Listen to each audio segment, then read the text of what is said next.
Okay, good morning student. मागच्या पिरियडमध्ये आपण पेज नंबर 183वर जी काही विद्यार्थिनी होती मिस डेअर्स, तिने कोणता अहवाल सादर केला होता त्याविषयी आपण बोललो.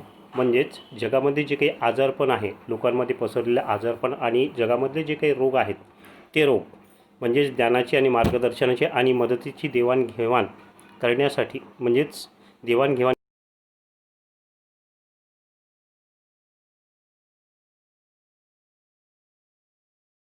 बघितलेलं आहे. Then next one, Miss Dodd reported on the period of history the class has studied, and then another student, Miss Dodd, she presented her report on the subject of the history, means what they learned in the first term, means in the subject of history, the Reformation in England. Reformation in England म्हटलं म्हणजेच पुनर्निर्माणाचा काळ. इतिहासामध्ये इंग्लंडमध्ये पुनर्निर्माणाचा काळ कसा अस्तित्वात आला त्या काळाविषयीची माहिती ती आपल्या त्या प्रेझेंटेशनमध्ये देते. She told of the struggle of man of independent spirit against the clerical domination. Clerical domination म्हटलं म्हणजे धार्मिक प्रवृत्तीचे लोक, आणि इंडिपेंडंट स्पिरिट म्हटलं म्हणजे मुक्त विचार करणारे लोक.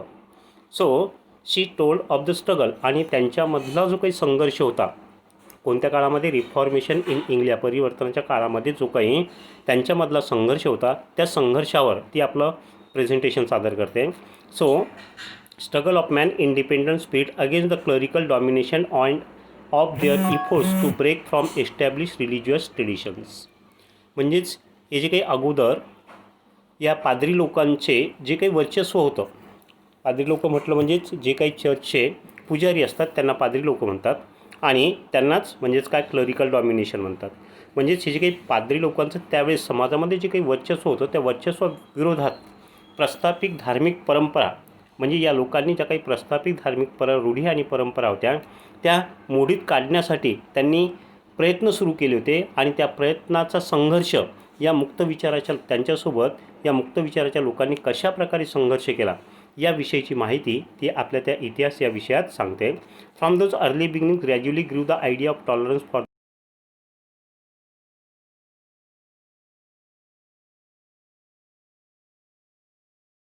प्रकारची श्रद्धेची भावना आणि एक प्रकारची संयमाची भावना, टॉलरन्स म्हटलं म्हणजे संयम, ही भावना तेथे हळूहळू वाढत गेली. And cultures of others and the now common interest is trying to study the understand of those cultures and cultures of others means since then, आणि तेव्हापासूनच एक प्रकारच्या इतर लोकांच्या ज्या काही संस्कृती आहेत त्या संस्कृतीचा अभ्यास करण्यामध्ये, आणि तसंच हे जे काही सामान्य लोक आहेत ते सामान्य लोक एक प्रकारचा त्या संस्कृती समजून घेण्यामध्ये आपला इंटरेस्ट तेथे दाखवू लागले याविषयीची माहिती ती तेथे देते. Then next student, Denham report was a bit of a shock, and as for another student Denham means he gave our he talk on the means the report it was a bit of shock. Bit of shock म्हटलं म्हणजेच एक प्रकारचा धक्का देणारा अहवाल त्याने आपल्या भाषणामध्ये ते सादर केला. What is he? Let us see. He severely criticized the general pattern of PT and games. Means generally he talks in his speech, in his presentation, he criticized the period of physical training and the games as far as the school's curriculum is concerned. म्हणजे शाळेतला जो काही अभ्यासक्रम असतो त्या अभ्यासक्रमामध्ये जो काही PTचा विषय असतो आणि जे काही खेळ त्या PTच्या विषयामध्ये घेतले जातात त्याच्यावर त्याने टीका केली. अँड ऑल्सो इम्फॅसिस म्हटलं जोर देणे, and emphasizing the serious limitation of space obtaining. And he also complains that means as far as that PT period is concerned, means there is a limitation means to those students of space obtaining, and they do not, means he wants to say that they do not get the time means to play their games in the school curriculum or in the timetable, as means he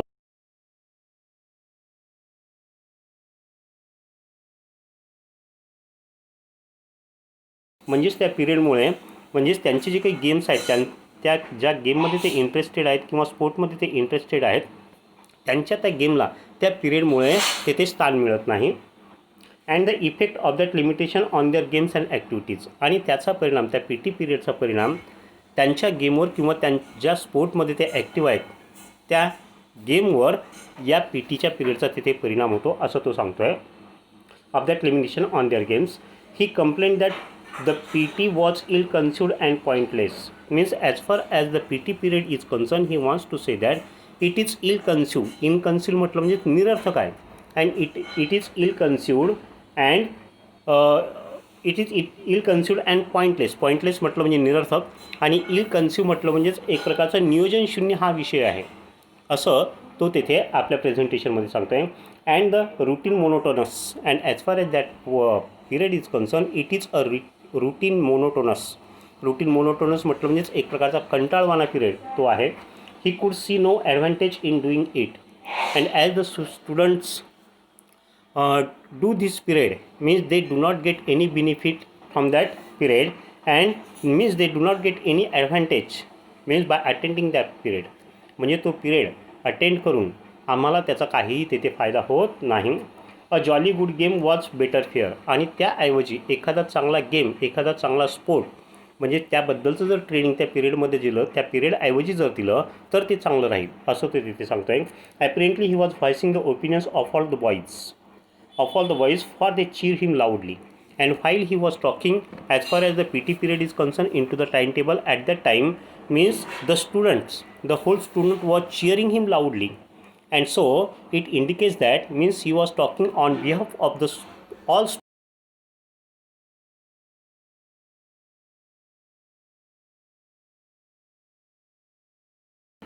म्हणजे जे काही समोर विद्यार्थी बसले होते ते विद्यार्थी मोठमोठ्याने आरडाओरडा करून एक प्रकारच्या टाळ्या वाजून त्याच्या सांगण्याला तिथे दाद देत होते.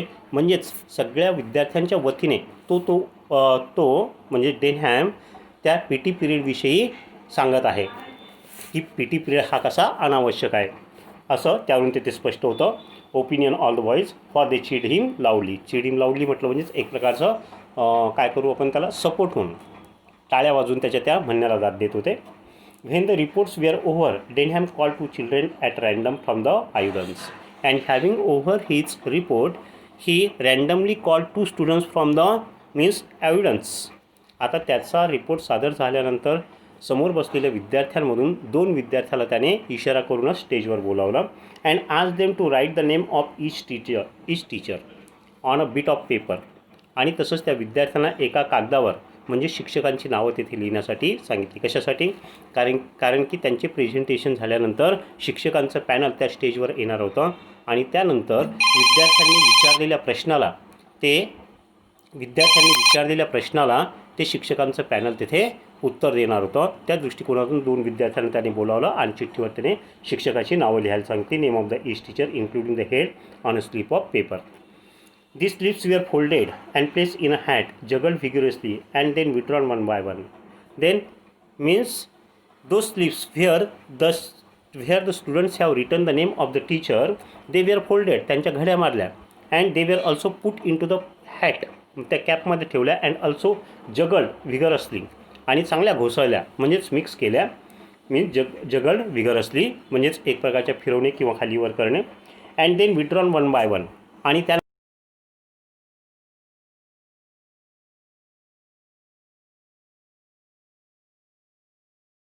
ती नावं त्यांनी तेथे वाचायला सुरुवात केली. The names we are called. त्या चिठ्ठीमध्ये कोणकोणती नावं होते? Mister Weston, mister Dale Evans, miss Phillips Denham and miss Joseph let the others of the stage and the teachers took their seats. आता त्या शिक्षकांची नावं घेतल्यानंतर means there was the Joseph and Denham on the stage. They moved away from the stage and the stage was occupied by these 3 teachers. आता त्या नावाला call केल्यानंतर त्या स्टेजवर जे काही विद्यार्थी होते ते विद्यार्थी स्टेजच्या खाली गेले आणि ते शिक्षक लोक त्या स्टेजवर तिथे बसले. Weston big and blushingly untidy between 2 women and as far as the teachers we are concern means among them 2 were the ladies and 1 were the gents. Western was the gents and another 2 was the ladies.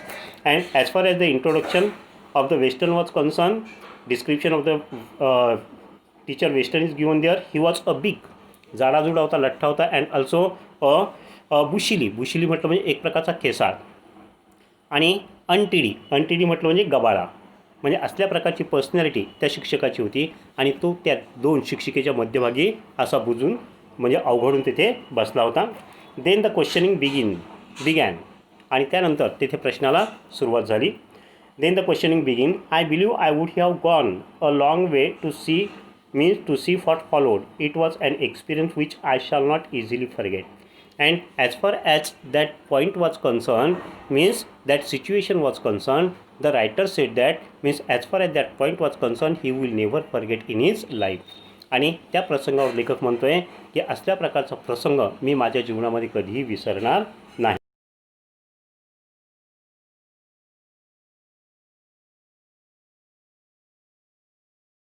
Timid or too uninformed to formulate their questions. And as far as the question session is concerned, it begins from the senior classes.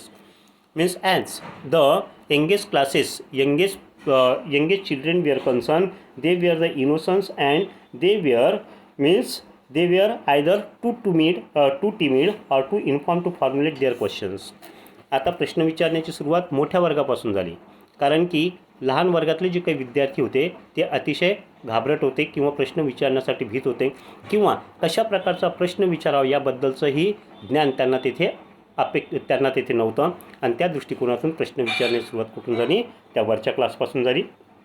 The teacher had no briefing and were often caught out stammering in their indecision.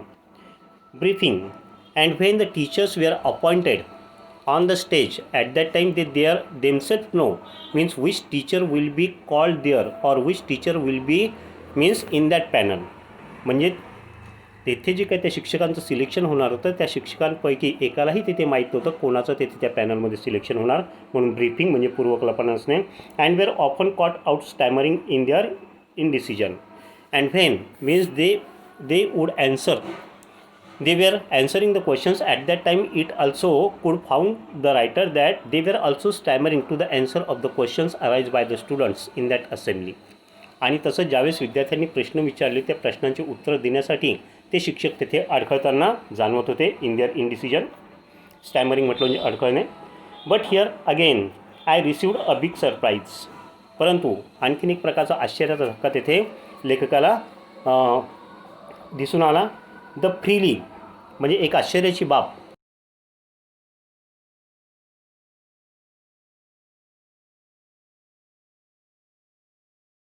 Of the three. आता तेथे जे काही 3 शिक्षक बसलेले होते त्या 3 शिक्षकापैकी the freely स्विमिंगली brainless म्हणजे जी काही एक शिक्षिका होती शी वॉज फ्रीली म्हटलं म्हणजे एक प्रकारची अडाणी वाटत होती. अँड ऑल्सो द ब्रेनलेस म्हणजे तिच्या पर्सनॅलिटीकडे बघितल्यानंतर ती एक प्रकारची निर्बुद्ध तेथे जाणवत होती. Miss Ophelia Phillips prove to be the coolest and she was also since a coolest one calm one. आणि तसंच तिचा स्वभाव शांत स्वरूपाचा होता. And best inform of the three. But having over the programme the writer could understand that means she was the best among 3 of them. परंतु कार्यक्रम संपल्यानंतर प्रश्नाचे उत्तरं दिल्यानंतर त्या तिघांपैकी म्हणजे ही जी काही अडाणी वाटणारी निर्बुद्ध वाटणारी किंवा एक प्रकारची शांत स्वभावाची ही शिक्षिका एवढी हुशार असेल असं लेखकाला तेथे वाटलं नव्हतं. म्हणजे त्या तिघांपैकी तीच तेथे हुशार निघाली. She dealt with question put her with candour and authority and would often intervene skilfully to assist one of the others without causing एम्ब्रान्समेंट.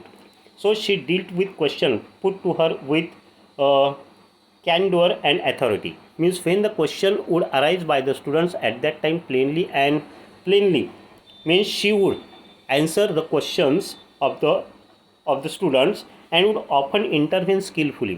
And whenever the other teacher is unable to give the appropriate or satisfied answer at that time she also intervened means in them and skillfully give the answers of the students question. आणि ज्यावेळेस एखाद्या विद्यार्थ्यांनी प्रश्न विचारल्यानंतर त्या 2पैकी एखाद्या शिक्षकाला जर त्याचं समाधानकारक उत्तर देता आलं नाही तर त्यावेळेस ही तेथे कौशल्यपूर्वक म्हणजेच तेथे इंटरव्हीन करायची, मध्यस्थी करायची आणि विद्यार्थ्यांच्या प्रश्नाची म्हणजेच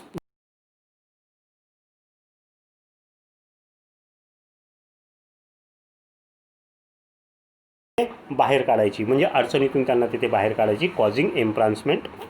western cut a very ridiculous figure.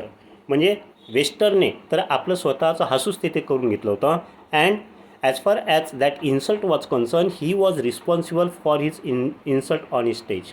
आणि प्रश्नाची उत्तरं देत असताना त्या वेस्टर्नने तर स्वतःचं तिथे हसू करून घेतलं होतं, कारण की हसू करण्यासाठी तो स्वतःच त्या गोष्टीला तिथे जबाबदार होता. As because let us C,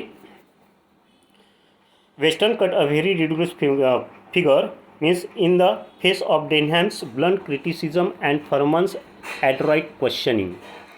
Furman's adroit questioning means why he was insulted or why, means the Western cut a very ridiculous figure. हास्यास्पद चित्र त्याचं कशामुळे निर्माण झालं, means when the Denham asked the question or when he criticized on the period of the PT in the timetable, and also Farman's adroit question. Adroit म्हटलं म्हणजेच एक प्रकारचे हुशार किंवा चतुर असे प्रश्न, चपलक त्यांनी ते प्रश्न विचारले होते. त्या दृष्टिकोनातून वेस्टर्नचं तिथे हसू झालं होतं, कारण की समाधानकारक उत्तरं त्या विद्यार्थ्याच्या प्रश्नाला त्याने तिथे दिले नव्हते. He found himself completely non pulse म्हटलं म्हणजेच एक प्रकारचं निरुत्तर होणे किंवा वावरून जाणे.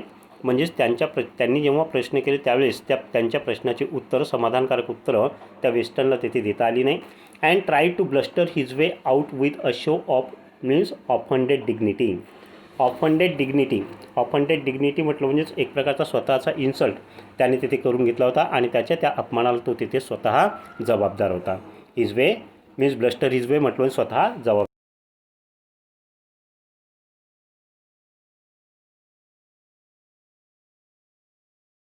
He was not give the satisfactory answer to the Denham, means he could not effectively support to the PT exercise, for which he was partly responsible as having any definite physical advantage.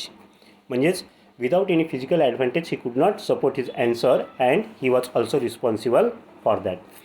Denham was a trained boxer. आता ज्या विद्यार्थ्यांनी PTच्या विषयाबद्दल प्रश्न केला होता तो एक प्रकारचा बॉक्सर होता. बरं, एक काम करा, इथपर्यंत तुम्ही शांतपणे तिथे वाचायचं आहे आणि तिथपर्यंत लिहून काढायचं आहे. बाकी पुढचा जो काही भाग आहे तो पुढच्या पिरियडमध्ये आपण बघू. आलं लक्षामध्ये? Okay, have a good day.